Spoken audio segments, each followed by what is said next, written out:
Question number 12. Find the area of shaded region. Figure 12.20. If radii of the two concentric circles with center O are 7 cm and 14 cm, respectively, and angle AOC is 40.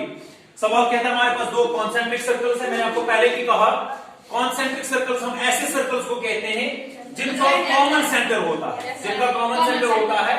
दोनों circles अगर आप देखोगे centre same है।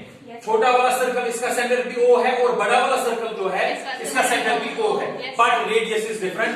बड़ा वाला जो circle है इसकी रेडियस है 14 और जो छोटा वाला सर्कल है इसकी रेडियस है 7। सो सवाल वही कहता है और जो यहाँ पे एंगल बनता है सवाल वहीं से कहता है AOC इज 40 डिग्री। सवाल कहता है find the area of the shaded region.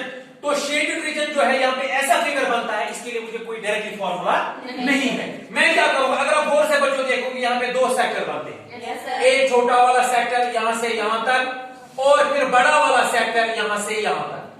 तो मैं क्या करूंगा, बड़े वाले सेक्टर से मैं छोटे वाले सेक्टर को माइनस करूंगा, वहां पे शेडेड रीजन का एरिया रह जाएगा। इसको मैं दो तरीकों से कर सकता हूं, एक अलग अलग, पहले मैंने बड़े का निकाला, बड़े सेक्टर का एरिया, फिर छोटे का निकाला, फिर माइनस किया तो आंसर आ गया। Point number 1।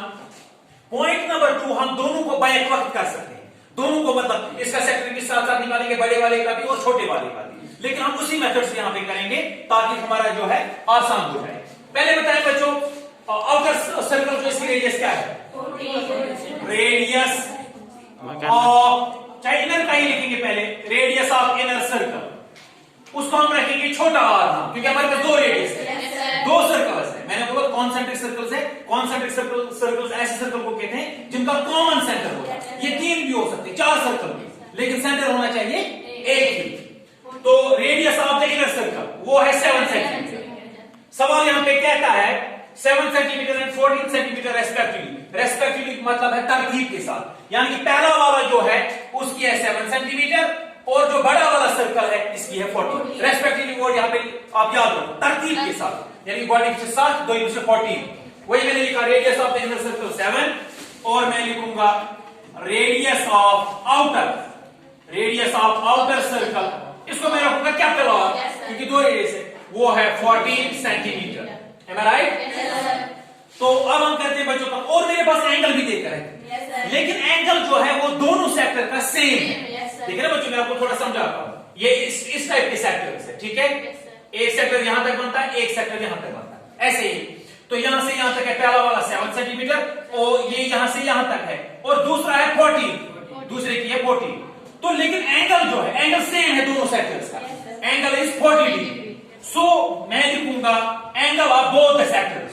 जो दो सेक्टर वहां पे अगर आप देखोगे दोनों सेक्टर्स का एंगल जो है, मैं लिखूंगा angle of both the sectors, वो है, इसको हम थीटा लिखते हैं शॉर्ट में। थीटा मेरा जो है दैट इज 40 डिग्री, ठीक है ना। अब हम करते हैं बच्चों काम, देयरफॉर मैं डायरेक्टली निकालूंगा, मैं अलग अलग नहीं निकालूंगा, मैं शॉर्ट करता हूं उस क्वेश्चन को। मैं लिखूंगा therefore area of shaded region. Area of shaded region का एरिया कैसे निकलेगा, एरिया ऑफ जो बड़ा वाला सेक्टर, इसका आप नाम बोलेंगे मुझे, यहां पे मैं सब कुछ नाम रखता हूं बीच में, क्योंकि सेक्टर के लिए नाम रखने के लिए मुझे 4 पॉइंट्स मालूम होते हैं। इस आर को भी बीच में भी कुछ नाम रखता हूं। मैं लिखूंगा area of sector shaded region निकलेगा area of sector AOCP minus area of sector, इस सेक्टर का भी नाम रखो, BOD, बीच में कुछ नाम रखो, यहां पे भी कुछ नाम रखो ना, L, हाँ, BODL। तो फॉर्मूला क्या इस्तेमाल होगी दोनों सेक्टर्स के लिए, theta divide by 360 degree into pi r square. नहीं, पाई आर स्क्वायर जो है ना, पहले मुझे बड़ा लिखना है, बड़े वाले का अब मैंने रखा है R, कैपिटल R। तो theta divide by 360 degree into pi r square minus, इसकी भी फॉर्मूला यही है, दूसरा भी सेक्टर ही है ना, इसलिए formula theta divide by 360 degree into पाई, लेकिन स्मॉल r। अब बच्चों मैं यहाँ पे वैल्यूज भी दे सकता हूं, मैं इसको आसान भी बना सकता हूं। मैं इसको कैसे आसान बनाऊंगा, यहां भी थीटा डिवाइड बाय 360, यहां भी थीटा डिवाइड बाय 360, यहां पे भी पाई, यहां भी, ये मैं कॉमन निकालूंगा। फिर r और r यहां पे है, लेकिन ये कैपिटल R है, ये स्मॉल r। मैं करूंगा काम, इसको मैं आसान बनाता हूं, theta divide by 360 degree into पाई, वहां पे क्या रहा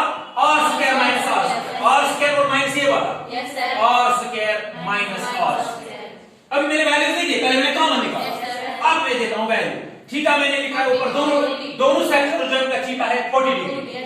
मैं लिखूंगा 40 degree divide by 360 degree into r square 40। यहां पे मुझे दो ब्रैकेट डालने पड़ेंगे, क्यों? जब मुझे अंदर से एक और ब्रैकेट डालना पड़ेगा तो बाहर वाला ब्रैकेट जो उसको चेंज करना है।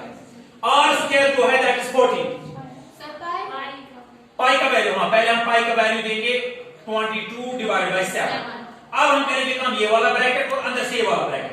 r स्क्वायर के बदले 14 सेंटीमीटर का होल स्क्वायर माइनस छोटा r जो है दैट इज 7 सेंटीमीटर का होल स्क्वायर। बस अब ये वाला ब्रैकेट, मैं दो ब्रैकेट एक ही टाइप के नहीं रख सकता हूं, ठीक है।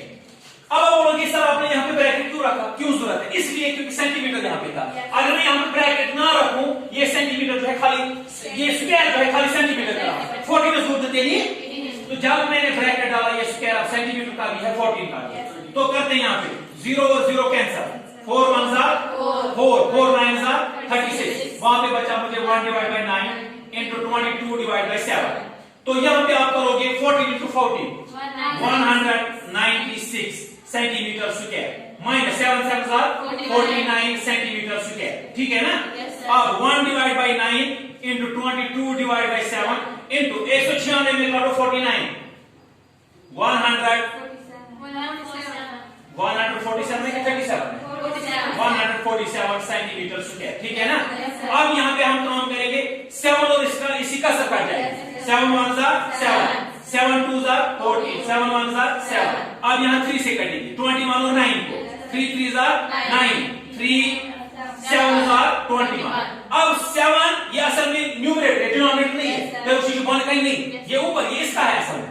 7 इंटू 22 मुझे बताओ 154 सेंटीमीटर स्क्वायर डिवाइड बाय नीचे अब यहाँ पे 3 रहा, तो this is the area of the shaded region. बच्चों में तो दूसरी मेथड भी आप कर सकते हो, जरूरी है मैंने ऐसे शॉर्ट, लेकिन ऐसे आसान होता है। अदरवाइज आप क्या करोगे, अलग निकालोगे, अलग एरिया ऑफ ये जो सेक्टर है इसका अलग से theta divide by 360 into pi r square. Particular के सेक्टर्स अलग से, मतलब ऐसे नहीं जरूरी, अलग से निकालोगे। फिर छोटे का उसके लिए भी फॉर्मूला है theta divide by 360 pi r square, लेकिन रेडियस नहीं अलग, एक की 40 दूसरे की 7, फिर लास्ट पे माइनस करोगे, वो होगा area of the shaded region. लेकिन ऐसे मुझे लगता है आसान होगा, जल्दी आपको क्वेश्चन जो है सॉल्व कैसे हो, क्लियर हो गया?